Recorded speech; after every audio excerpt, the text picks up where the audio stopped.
The last album took a step down with its lyrical content, and this time we are continuing that trend. Hello guys, my name is the Polish Gamer, and welcome to yet another album review. Of course, continuing once again with the Nickelback discography. Last time we reviewed All the Right Reasons. I shared my thoughts on the album, gave it a 7.5 out of 10. Looking back at the review, I really think I should have gave it a lower score, maybe a 7 or maybe even lower than that, maybe like a 6.75, I don't know, but I really think a 7.5 was too high for that album. So if I would be able to go back and change the score, it would definitely be lower, but right now we just gotta move on and review Nickelback's 2008 album, which is called Dark Horse.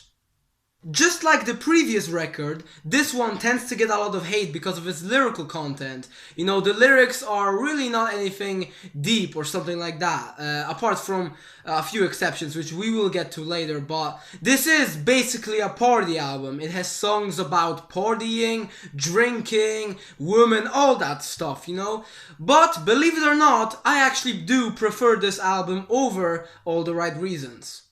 The sales on Dark Horse were lower than All the Right Reasons, but nevertheless they were still very high, going multi-platinum in the US and selling millions of records all over the world. It's just that it wasn't as successful as the previous album, which of course was their most successful. One thing I really liked about this record was the guitar riffs. Even though they're not really that special, they're kind of generic actually, they do tend to get stuck in your head. This really is your typical Nickelback album. On here we got 3 nice romantic love songs about relationships, 3 party songs, 3 sexual songs, and we also got 2 tracks which actually happen to have some deeper lyrics. Looking at the romantic songs, they are actually pretty decent. They're actually some of my more favorite ones. I mean, I'm a big fan of I'd Come For You.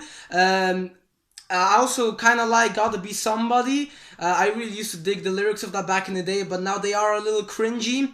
And you also have Never Gonna Be Alone, which is definitely my least favorite, as it's very bland. You just kind of forget about it and you never really come back to the song. The party songs include the very popular Burn It to the Ground, which is one of Nickelback's most famous songs, and it is a really good one. It's a nice rocking track with killer guitar work and also some pretty good vocals actually from Chad Kroeger.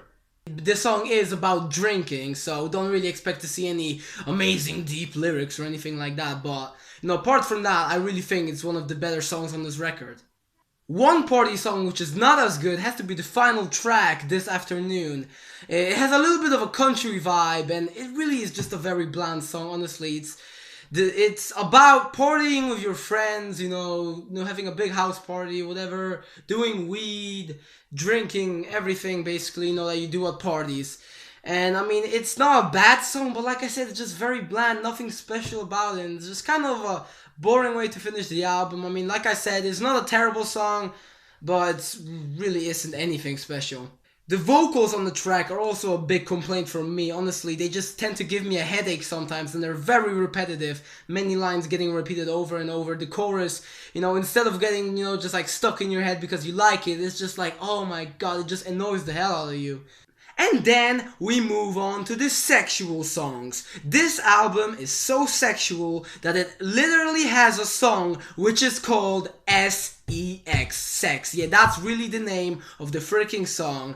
The song is just Chad Kroeger singing about how much he loves to have sex and how sex is the answer to everything.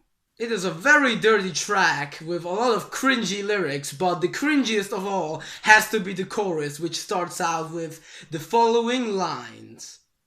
S is for the simple need, E is for the ecstasy, and X is just to mark the spot because that's the one that you really want. Oh my god. I mean, that's something a primary school student could have come up with, and it's just like something that he didn't come up with seriously. It's just something as a joke that he said to his friends or something, honestly. But no, Nickelback, this is a real lyric in the Nickelback album. This is a real song, and oh my god. Again, I'm gonna say this is definitely a song that's not meant to be taken completely seriously, but still, I mean, come on. How the hell do you make a song which is literally all about sex being, the answer to everything? It's like, oh, no is never the answer, I'm never, like, oh, I'm never gonna say no to sex. I mean, oh my god.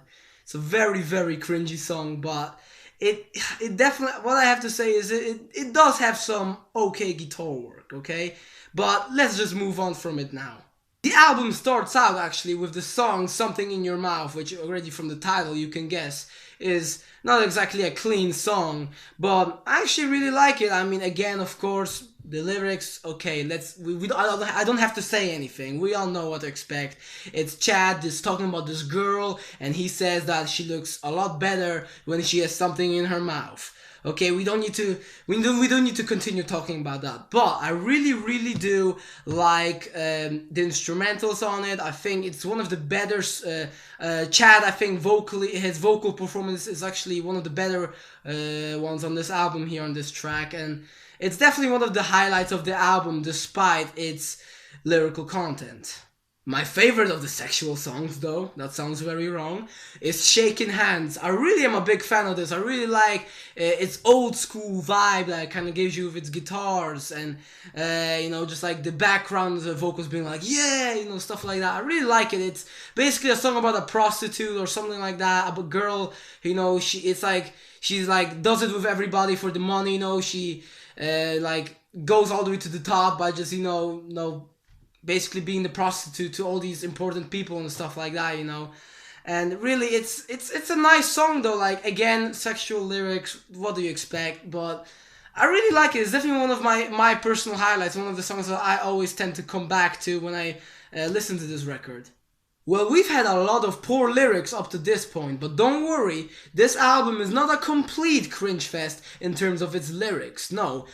Track 6, Just to Get High, actually has some pretty deep lyrics. It's about, it's Chad singing about his best friend who just basically started doing drugs and got addicted to them and just started, his life basically went all downhill. How his best friend started stealing to get money to buy drugs, how, he stole from his mother, he held some,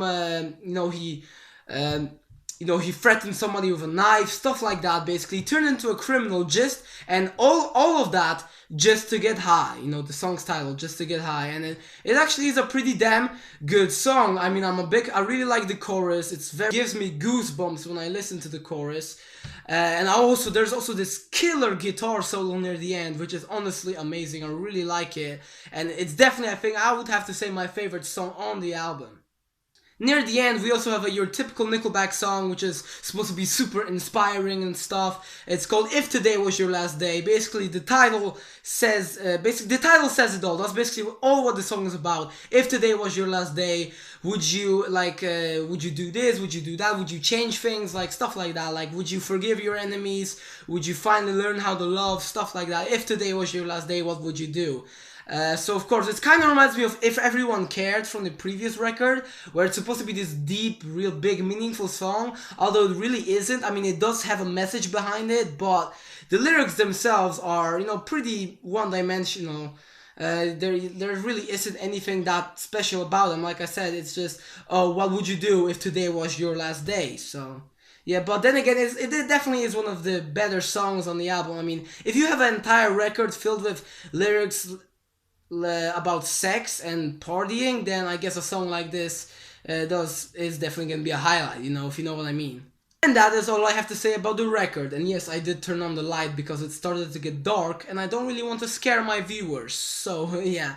But yeah, Dark Horse. Like I said at the start of the video, I prefer it over the last album. It's very similar to it, with its lyrics being not really anything too deep or meaningful, but I do like it. I really do. It's I guess you could call it a guilty pleasure. But then again, Nickelback as a whole is kind of a guilty pleasure for me. So, but this is definitely one of the albums that really shows that off the most, because this is an album which all the people tend to hate on, and I actually kind of like it. Now, like I said, I really think I gave all the right reasons a score that it did not deserve. I really think I should have given it a lower score. I gave it a 7.5 out of 10. I definitely think I would have given it a lot lower if I would have reviewed it like right now. But And because of that, I'm gonna have to give this album a lower score, even though I prefer it over All the Right Reasons. I'm gonna give this album 7.25, so 7.25, 7.25, 7.25, like I said. Oh my god, sorry, I'm just a little rusty, haven't made a video in a few days.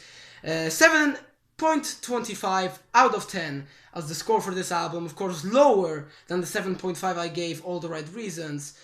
But then again, like I said, if I would review that album now, I would probably give it a 7 or maybe even lower. So, yeah, I do prefer this over All the Right Reasons. Just remember that, okay? But yeah, that was the review. So hopefully you guys enjoyed. We're getting closer and closer to the end of the Nickelback albums. Of course, we only got 2 left. And then, of course, when Feed the Machine comes out this year, I'll probably review that at some point. Probably not immediately when it gets released, or probably... But because I probably won't buy it as soon as it comes out. Who knows, I might. But I'll definitely get to it one day, okay? Definitely get to it one day. But this is it for this video. Next time we're going to be reviewing Here and Now. And I have a lot to say about that record, so stay tuned. But for now, my name is the Polish Gamer. Hopefully you guys enjoyed. And I'm going to see you guys in my next video. Bye!